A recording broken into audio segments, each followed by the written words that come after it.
한반도에 새겨진 십자가의 길. 오늘의 한국교회는 수많은 신앙 선배의 헌신과 순교의 터 위에 세워져 있습니다.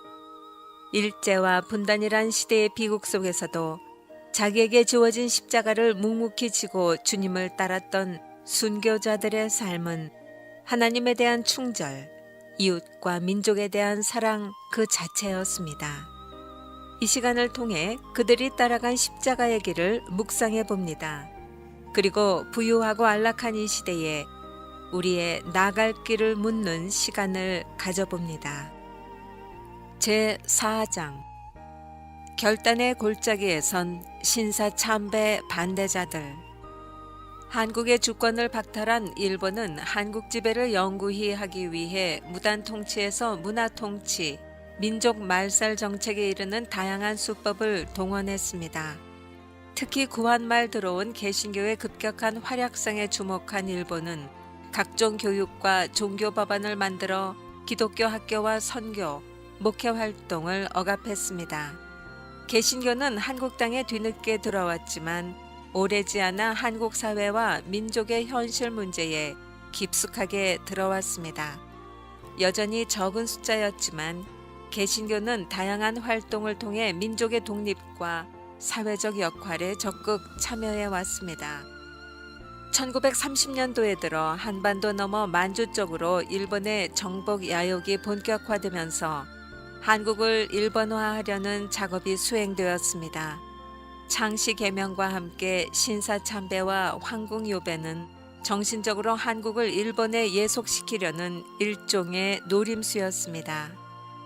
1930년 후반부터 해방이 올 때까지 한국 기독교인들이 선택할 수 있는 유일하면서도 가장 강력한 항거는 신사참배 반대였습니다. 비록 수동적인 방법이었지만 일본 황궁이 있는 동쪽을 향해 절을 하는 것을 반대하고 신사의 머리를 숙이는 것을 반대하는 것이 그들이 할 수 있는 작지만 가장 강력한 신앙 운동이요 애국 운동이었습니다. 예수천당 불신지옥 최봉석. 예수천당으로 유명한 최봉석 목사는 1869년 1월 7일 평양 강동현 미국 창장이던 최준서의 셋째 아들로 태어났습니다.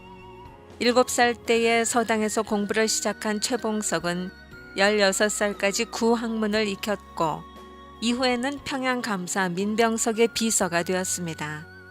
1885년부터는 평양 감영의 감찰관인 통인으로 일했는데 이때 정부에 3만 양의 손실을 입히는 일에 연루되어 평안북도 삭주로 귀양을 가게 되는 시련을 겪었습니다.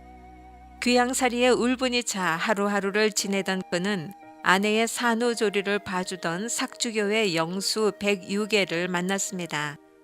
백유계는 예수를 믿고 회개하여 새 사람이 되어야 합니다 라고 말하면서 복음서를 한 권 놓고 갔습니다. 그곳 삭주에는 이미 1896년 교회가 설립되어 있었습니다. 그의 나이 33세에 귀양살이를 하던 때에 백유계의 회개라는 말 한마디가 그를 사로잡았습니다. 거지 같은 꼴을 하고 잠시 평양을 찾은 그는 노보을 선교사를 만나 회개를 하고 당장 평양에서 삭주까지 와서 예수를 전했습니다.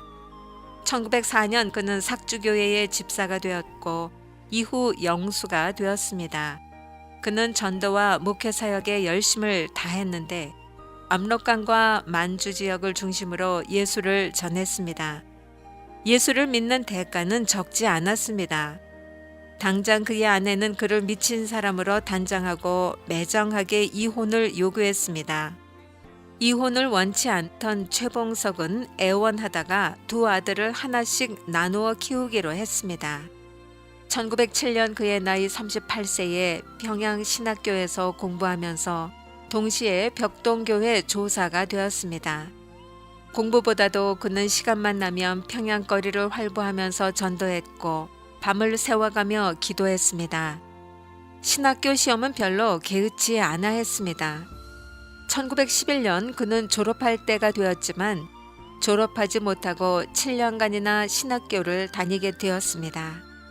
3년이나 연기를 해서 44세가 되었음에도 그의 성적은 졸업하기에 적절하지 않았습니다. 그래서 한 번은 교수들을 찾아가서 같이 기도하기를 청했습니다.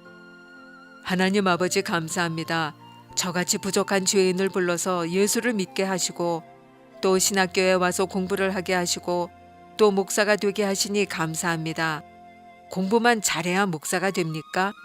하나님의 종은 열심히 기도하고 열심히 전도해야 하는데 저는 기도하고 전도를 하느라 공부를 못했습니다. 그러나 교수님들이 나에게 졸업장을 주어 나도 목사가 될 수 있도록 길을 열어 주옵소서.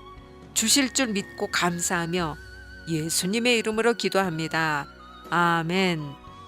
교수들은 학생이 기도하는데 아멘을 하지 않을 수 없었습니다.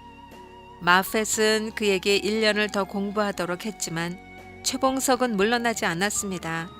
자신의 기도에 아멘을 한 교수에게 아멘으로 하나님과 약속한 것을 지키라고 오히려 큰 소리를 쳤습니다. 최봉석은 신학교 사상 전무후무하게 낙제 점수를 가지고 그렇게 졸업했습니다. 목사가 된 최봉석은 엄격한 교회 생활을 강조했습니다. 담배를 피우는 교인들의 담뱃대를 모두 꺾어버리고 당시 흔한 풍습이던 첩을 둔 사람들은 원입을 금했습니다. 주의를 제대로 지키지 못할 경우 세례를 주지 않았고 교회에 한 달간 결석하면 벌을 주었으며 무당이나 우상에 바친 제물을 금지하는 등 매우 엄격하게 성도들의 생활을 제한했습니다. 1913년 8월 목사 안수를 받은 최봉석은 벽동과 삭주교회에서 목회를 하다가 남만주 전도 목사로 파송되었습니다. 만주에 있는 동안 그는 28개 교회를 개척했습니다. 굶기도 많이 하고 몽둥이와 돌멩이로 많이 얻어맞은 등 숱한 고생을 했습니다.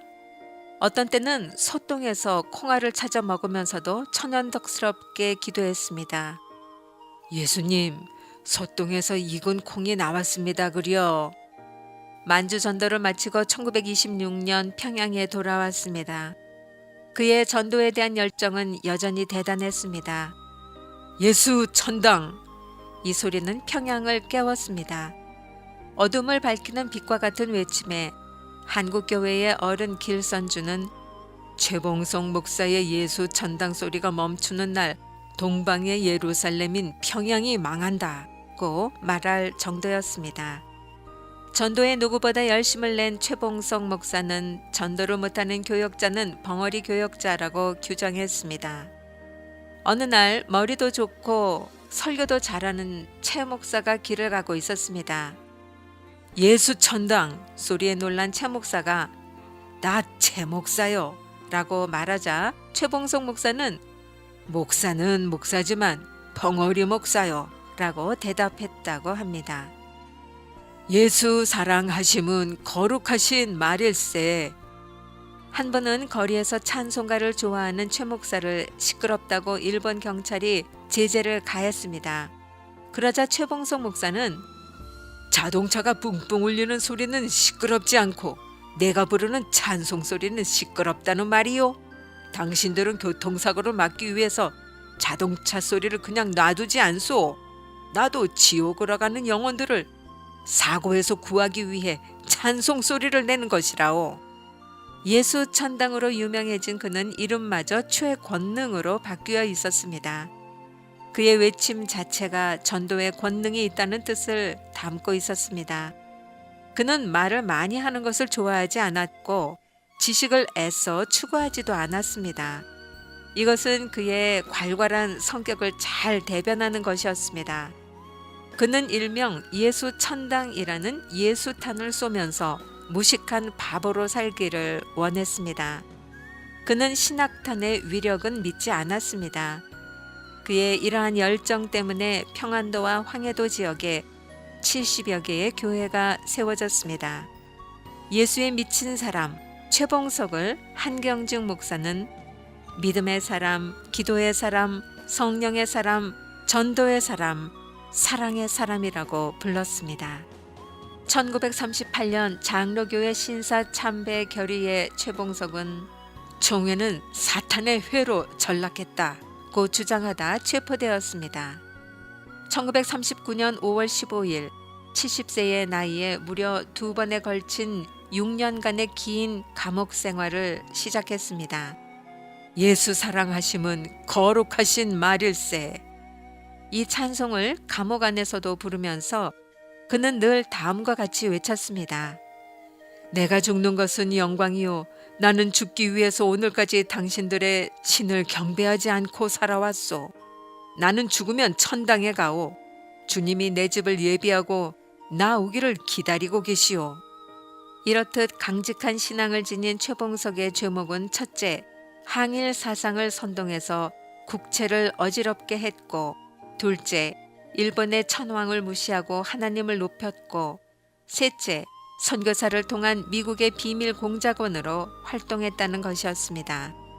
감옥에 갇혀 있던 그는 1944년 3월 1일 인생의 마지막을 결심한 듯 40일 금식 기도에 돌입했습니다. 의사의 만류에도 그는 고집을 꺾지 않았습니다. 결국 그는 4월 11일 병보석으로 풀려나 평양 기홀병원으로 옮겨졌습니다. 산정현, 장대현, 서문박 성도들이 병원에 몰려들었습니다. 최봉석 목사의 안정을 위해 장기려 박사가 방문객들을 만류했습니다. 장 박사 그러지 마시오. 나를 위해 오는 형제들을 내가 기쁘게 맞이해야 하지 않겠소. 이미 눈동자가 풀린 최봉석은 병원에 입원해서 5일 동안 지내다가 1944년 4월 15일 오후 1시에 하나님의 부름을 받았습니다. 부인과 아들과 딸, 며느리와 손자와 산정현 교회 성도들이 마지막 순간을 지켜보았습니다. 하늘에서 전보가 왔구나. 하나님께서 나를 오라 하신다. 그의 마지막 말이었습니다. 고생과 수고가 다 지난 후 광명한 천국에 편히 쉴 때 주님을 모시고 나 살리니 영원히 빛나는 영광일세. 그는 가족들과 찬송을 부르면서 하나님의 부름을 조용히 받아들였습니다. 그의 나이 75세였습니다.